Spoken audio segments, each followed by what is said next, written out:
And it's one of the extraordinary things that when you die as a writer, in some form you live on. I'm very grateful to India, but as I say, I don't think that I would say that I'd always been treated as a god, if that's your question. ഈ മഹാരാജ്യത്തിലെ ഒരു ചെറിയ വിഭാഗം ജനങ്ങൾ മാത്രം സംസാരിക്കുന്നതാണ് എൻ്റെ ഭാഷ. പക്ഷേ ഞങ്ങളുടെ ഭാഷ സജീവമാണ്, ചലനാത്മകമാണ്.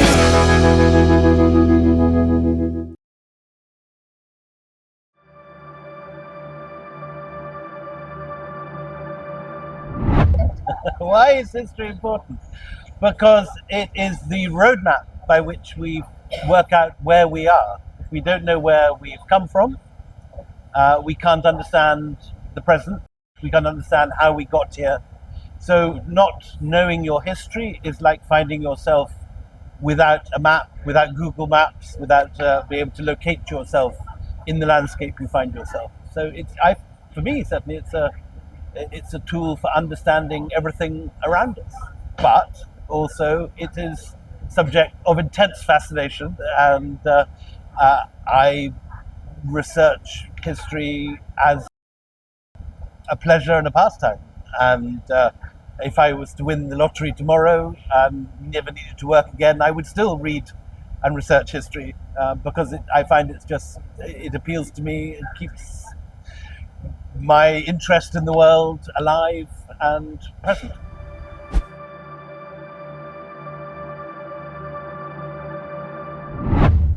Yeah, and at every level, I think to understand your own family history and where personally and individually you lie and your family lies and your race and your people and your culture, where it came from, where it got to, it helps you understand where it's going, the position, but also I think in a wider sense to understand your nation, your region, in all these different levels, in the micro and the macro. It illuminates everything around us. I cannot think of comprehending where I am without seeing where I came from, and it helps me know where I'm going.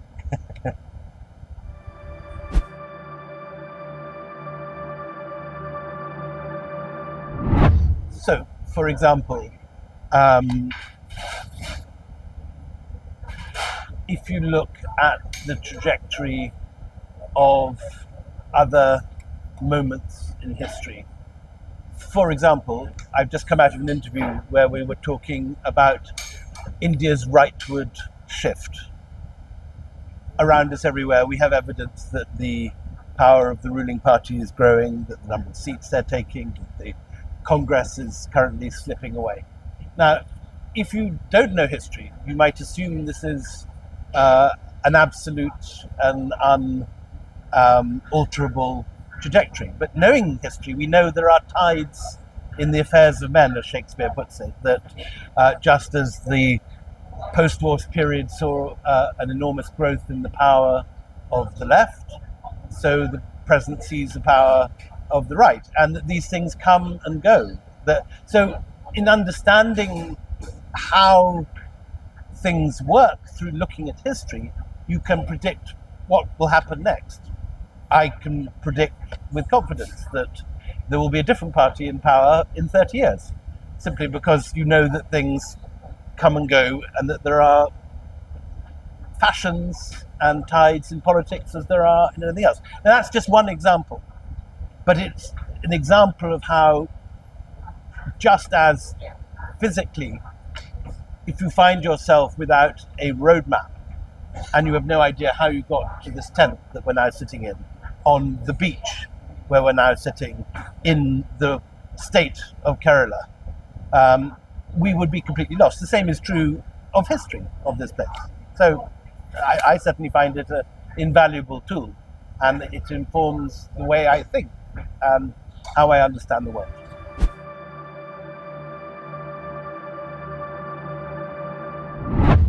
Well, for myself, obviously, I've spent the last 20 years writing um, the period of the decline of the Mughal Empire and the rise of the East India Company. Now, just for my own personal satisfaction, not because it particularly it's a cataclysmic period in all sorts of ways, full of massacres and horrors. On the other hand, I would love to meet all the characters that I've been writing about: Sir David Ochterlony, Shah Alam, Bahadur Shah Zafar. My fantasy dinner party would include many people from that period. I mean, to meet Muhammad Shah Rangila, to know what Nadir Shah was like, to watch the horrors of the sack of Delhi or the golden age of the Golden Calm, see the building of the Taj Mahal. I mean, inevitably, I want to see. I would take my TARDIS, if you like, my time traveling machine, to the places that I've spent years researching and see if I was right or wrong. It might be that Bahadur Shah Zafar was a terrible old idiot, that Shah Alam, the hero of the anarchy, was not the charming young man I imagined him to be, but some crusty old bore or something. Who knows? Are you scared it might actually disappoint you that you spend so much time writing about it, but if you really got a time machine and you could travel there, it would... Well, I am fairly confident that however technology develops, time travel is not likely to be possible. And secondly, that having worked for 20 years on this period, I do feel that I've read enough diaries and letters and chronicles that I actually do have quite a good handle on what people were like. So I don't think I would be hugely surprised, but who knows?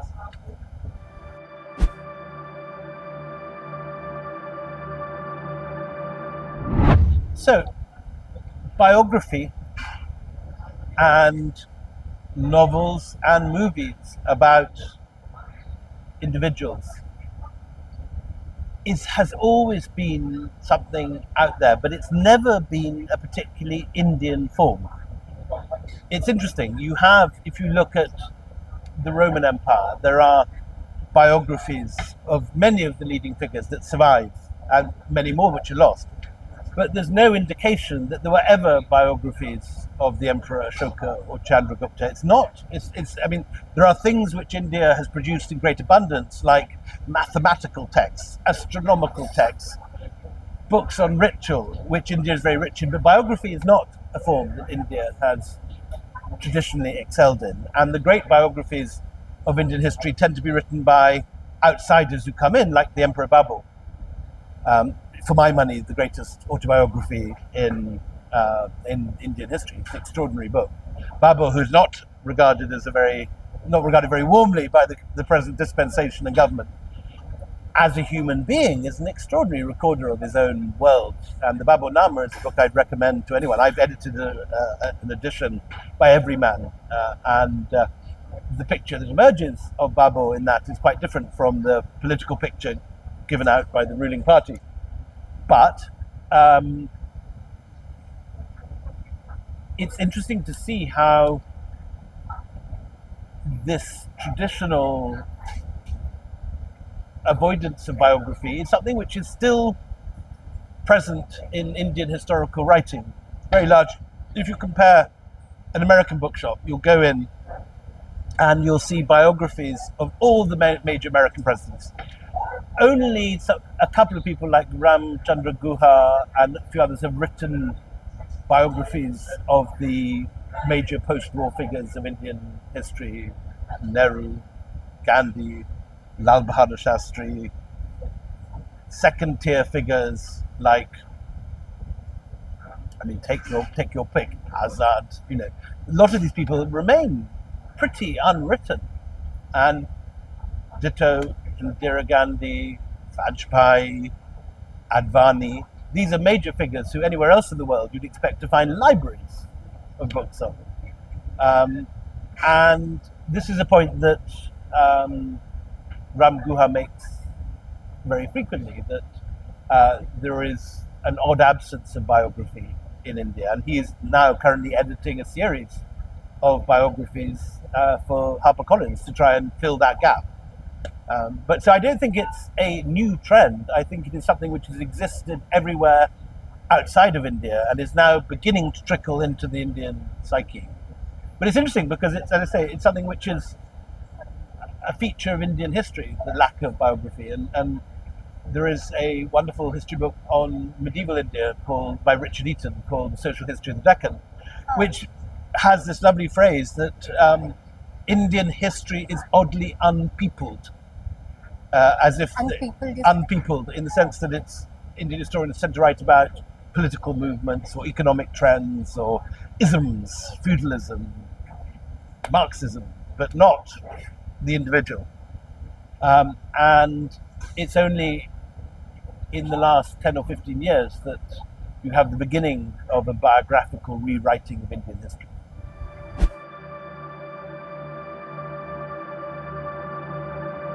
Well, I've always found Indian history fascinating, and I've made my career on the fact that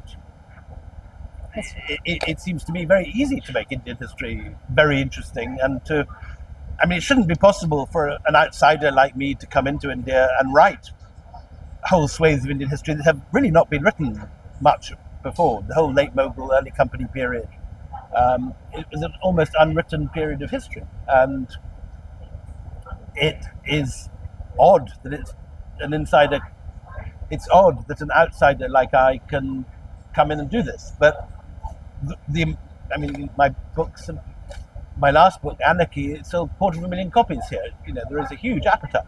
My podcast, Empire, has only been going a year, but it's been downloaded 20 million times. There is massive appetite. A lot of that's in India. The podcast has been in the top 20 of the Indian Apple pod charts since its first week. Often it's in the top 10. Occasionally it's ahead of Sadhguru. Occasionally it's ahead of Sadhguru. So it is possible to do this. So I think Indian history is interesting. I think it is true that Indian textbooks tend to be often very boring, and Indian history is clearly taught in a very boring way in college.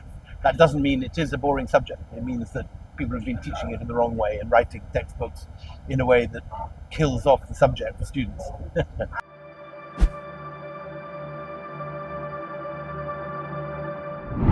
I love India. It's my home since I was 18. I've lived at least half of every year since I was 18 here. It appeals in a whole variety of different ways. I was probably drawn here initially by the strangeness, by how different it is from where I grew up in Scotland. But I rapidly became interested in its history. I grew to love its food, its landscapes, its music, its people. In so many ways, it is just a wonderful country. And for a writer, it's like being a child in a sweet shop. There's so much which is unwritten, so much which is fascinating. At different times, I have been a teacher, a foreign correspondent, a travel writer, a photographer, historian, festival organizer, a podcaster, and in each one of these things, India has provided material, accommodated me, and it's just a very interesting place to live. I tend to leave in the summer. I do not like the Delhi summer, and when May comes, I tend to head back to Scotland for a couple of months. But other than the high summer, I'm very happy to spend the rest of my life here if I'm allowed to do so. Yeah. I have to say, I spent New Year in Sri Lanka, and I can imagine living there too. That would be another very, very lovely place to live.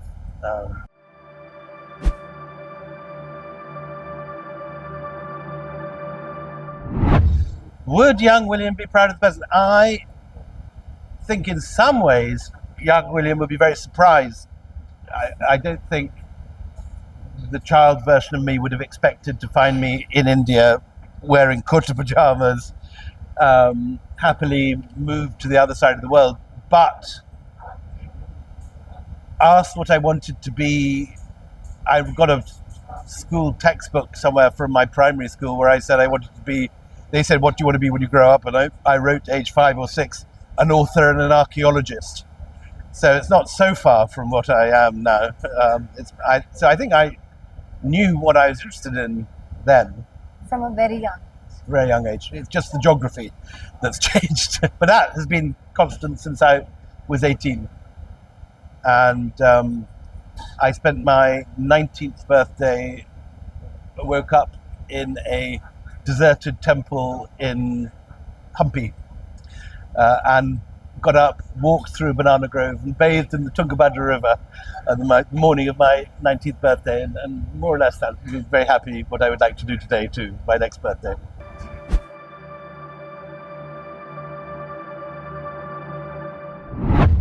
I think it's more complicated than that. I think India has because of its colonial history, has a complicated relationship to outsiders in general. Understandably, I mean, you've been under British rule for 300 years. So while I feel I've been very hospitably treated here, and India has enabled all that I've done with my life and framed it, I don't think it's uncomplicated to be a foreigner in India. There are boundaries which you must respect, and places you must not go, and things you cannot say.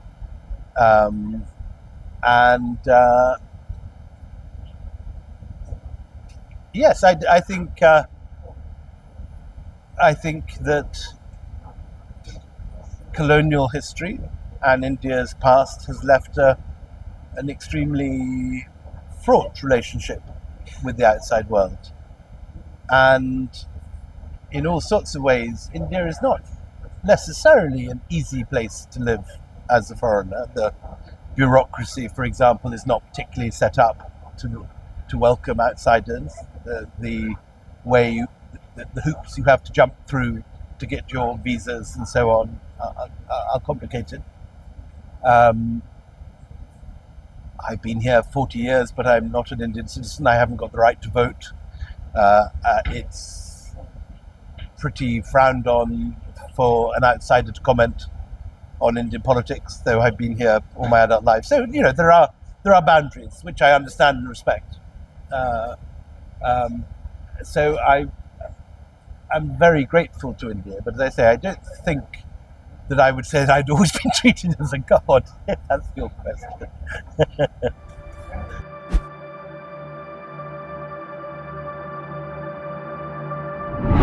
Any normal situation else in that, I would have a dual nationality now, and this is the country I've chosen to live in all my adult life, and so yes, I would. If I'd been an Indian going to the US, I would want to have dual nationality or something. But India doesn't do dual nationality, so.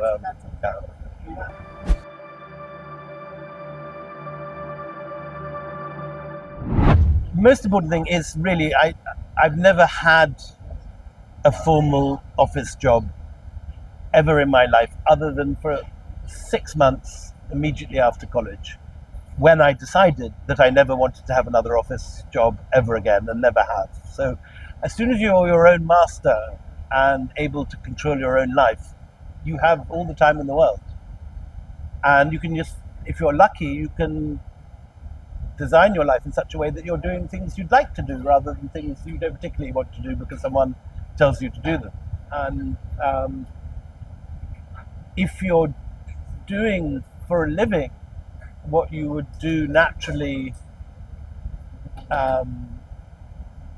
for fun, for pleasure, you are in a wonderful position. I mean, as I say, if I won the lottery tomorrow and had unlimited wealth, I don't think I'd hugely change my life. I would write the same books, I would do my podcast. All these things give me enormous pleasure. I might buy a house in Goa or Kerala or something. A second home I might do, but that would be the only change I think I would make to my life if I suddenly was the recipient of an extraordinary legacy from a forgotten uncle or something.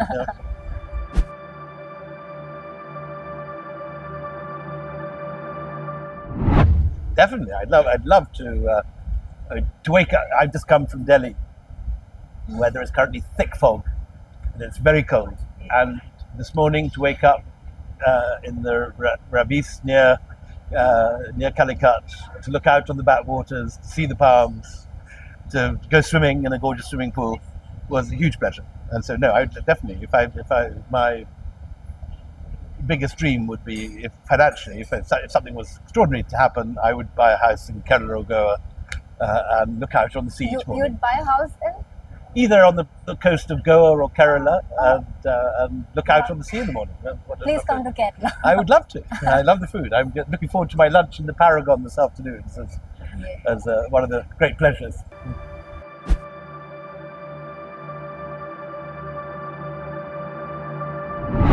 Cochin. I love Cochin. I would easily imagine living there. I love Colombo. Cities specifically, or am I allowed to choose rural places? Just whatever comes to your head. In India, the places I love the hills, Himachal. If I had unlimited wealth, I would probably get I'd love a house in Chamba, in the Chamba Valley, maybe somewhere for the summer heat, with an orchard and a river, a lovely Himalayan river running through it or something. I love central India. I love traveling in Madhya Pradesh, particularly the region around Sanchi and those extraordinary areas where early Buddhism flourished. Madhya Pradesh, Himachal, Kerala, Goa, Tamil Nadu. I love Tamil Nadu too. Actually, the temple towns fascinate me. Early Pallava sculptures in Mahabalipuram or around Jinji, all that sort of area. I love it.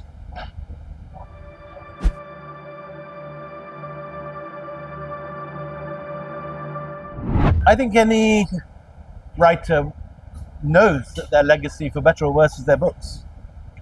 And it's one of the extraordinary things that when you die as a writer, in some form you live on, as people can discover and open up your books. Shakespeare, Dickens, Tagore, all these people, to some way we can encounter them still. Obviously it's not the same as meeting the person, but to some extent, as a writer, you do leave yourself behind. The subjects you love, the way you think, and people can continue to encounter you. So I suppose my answer would be my shelf of books.